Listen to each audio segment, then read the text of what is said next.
All right, so today, thank you so much for joining us. We have Staff Sergeant Adaminsky. I'm so sorry. Good start. And he is with the Washington National Guard, and he's going to talk to you guys about the military and the process and the opportunities that await you guys. So thank you so much. We really appreciate you being here, Bill. Absolutely. Pleasure's on my side of the video camera. So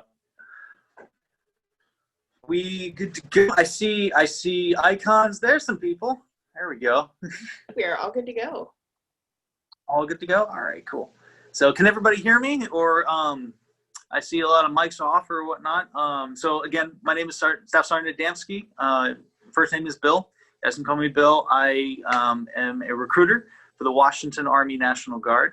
I've been recruiting now for a little bit over since February of last year. So a little over a year now, and it's just a matter of this is my first duty assignment outside of my primary MOS. I wish I could see hands and stuff like that. I would ask around, but Ms. Mafrock asked me to talk to you guys a little bit about career opportunities in the National Guard, also just the military in general. But I wanted to first start off by introducing myself. Like I said, Staff Sergeant Adamski. I'm going on 13 years of military service. I first joined the military in 2008. I joined on active duty side. So I did 4 years on active service. I was originally stationed at JBLM and never left. I'm originally from the Bay Area of California. Me and my wife now, we met a year before I joined the military. We officially started dating a month before I left for basic training, so she's known nothing but military from me. She did basic training, 2 deployments. I've been to Iraq, Afghanistan. We got married when I got home from Iraq. We now have an 18-month-old daughter together.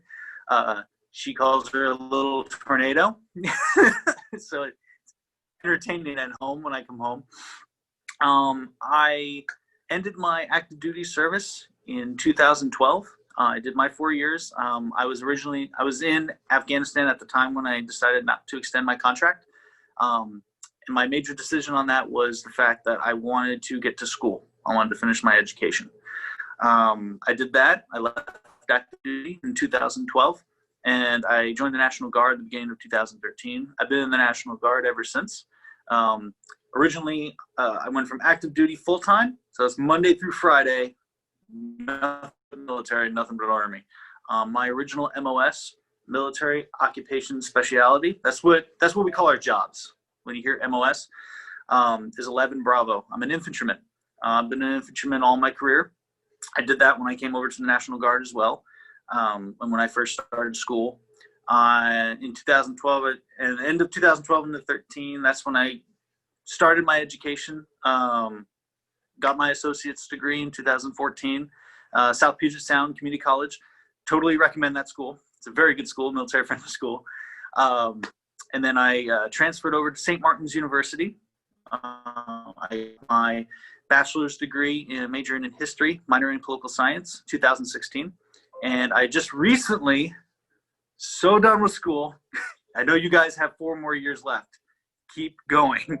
But the whole thing is I just finished my master's in education just this past year. So it's been a long haul. I'm totally over homework, and I'm sure you guys are too, but at the same time, a couple more years and you'll get there. It's worth it. Those pieces of paper that say you're intelligent legally, worth it. So it's also helped my military career.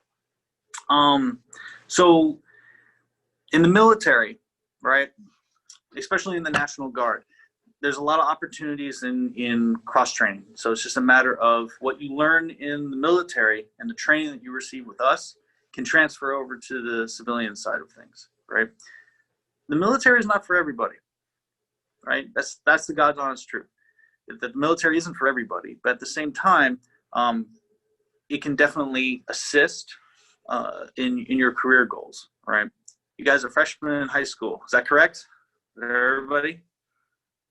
You guys are just now starting looking into what your lives are going to be like after high school, right? The next 4 years are going to fly by.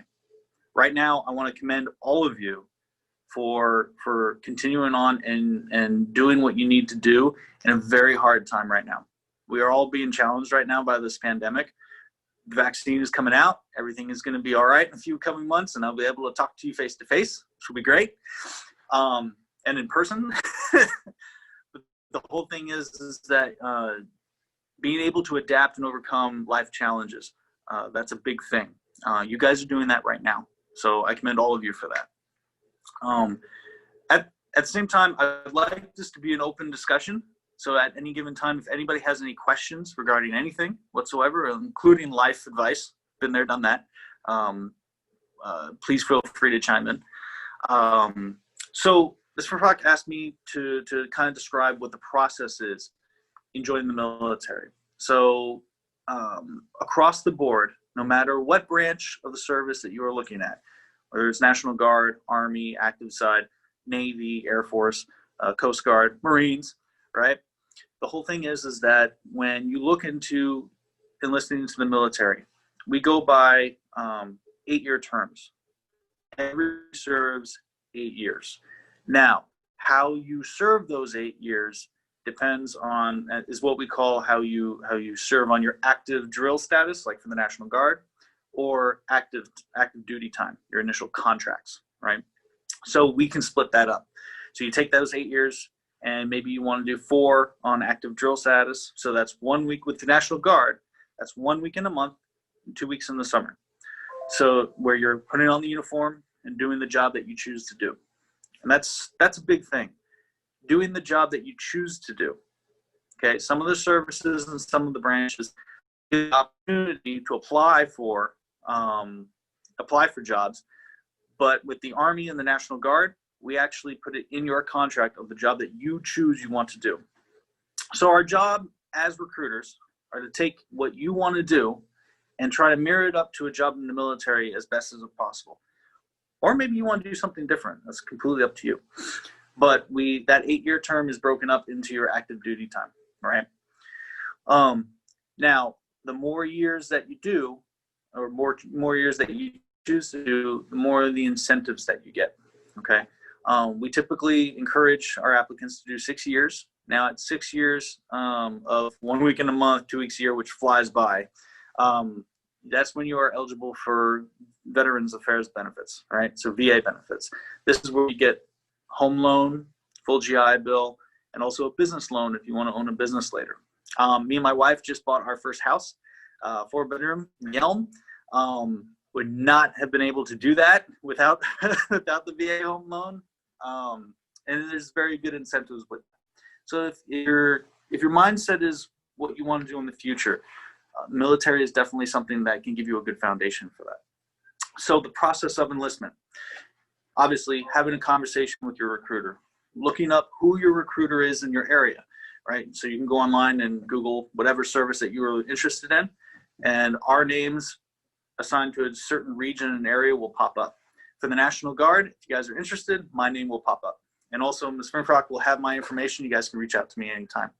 But the whole thing is that you first go to a recruiter and you can ask any questions whatsoever. So once you sit down with a recruiter, we're going to ask you some basic qualifying questions, right? So current height and weight, if you have any law violations. So this is important to stay out of trouble, okay? And either health issues or health concerns, because they're all pre-qualifiers.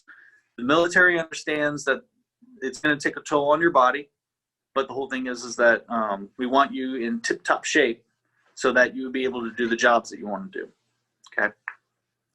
After that, you take what's called, we'll sit down, have an interview. The whole thing is they take an ASVAB test. So have any of you heard what the ASVAB is? No? They should know. We just did a video on it last week, so they should know. Okay. Armed Services Vocational Aptitude Battery. So we take that test, and based on the score of that test, gives you the qualifying scores of the jobs that are available to you. So we have over 160 positions and careers in the Army. Now, we take all those positions and the ones that you qualify for, We take your scores and we take what you want and see what the availability is in the state of Washington. The greatest thing about the National Guard is the fact that you're never going to be stationed outside of the state. Okay, you're not going anywhere unless you want to. We're very flexible. A lot of you may choose to want to go to college, right? National Guard, I feel, is one of the best services for that. Granted, all the services have education benefits. However, with the National Guard, you get both federal benefits, everything that active duty gets, and reserves, but also state benefits. So state assistance when it comes to education.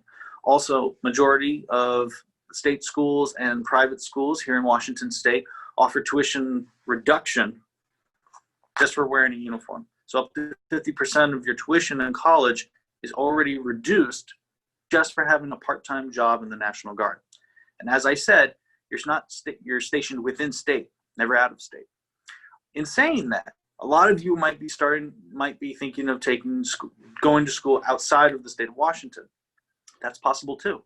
So if you join the National Guard, and you apply for a college outside of the state of Washington, what you can do is called an interstate transfer. You're assigned to a unit here in Washington State. However, you find a unit and the same job in another state, and you can transfer to that state while you're attending school in that state.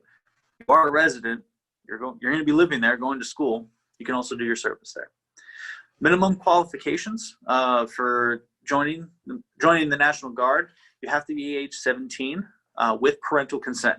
So mom and dad have to be part of the conversation, okay? It's not something you can do behind their back.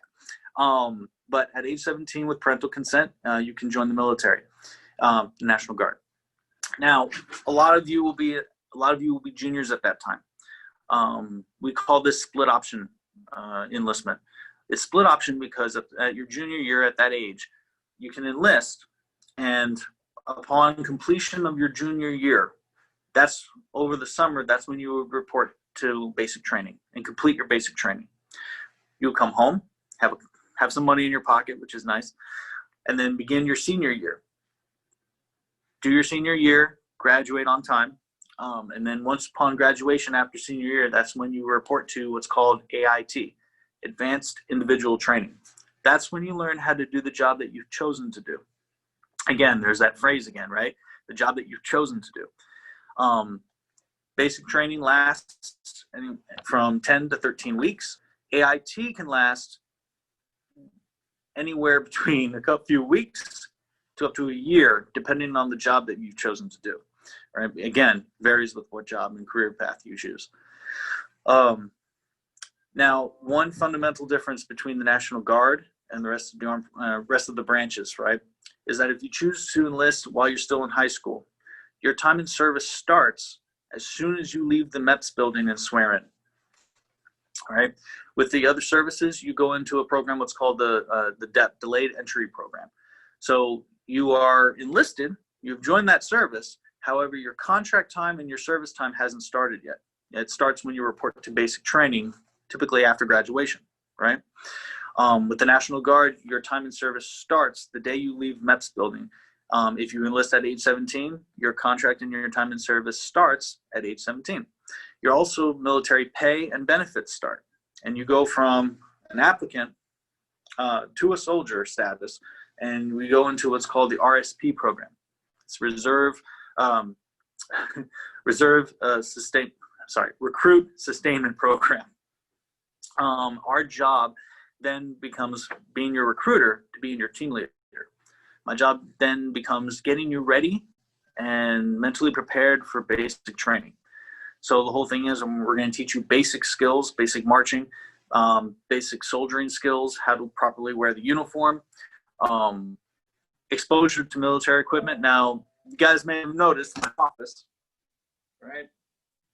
So my office is actually in Montesano Armory, just east of you, just west of you guys. The whole thing is that we have access to military hardware. So the whole thing is we'll be exposing you guys to military equipment, teaching you how to use it.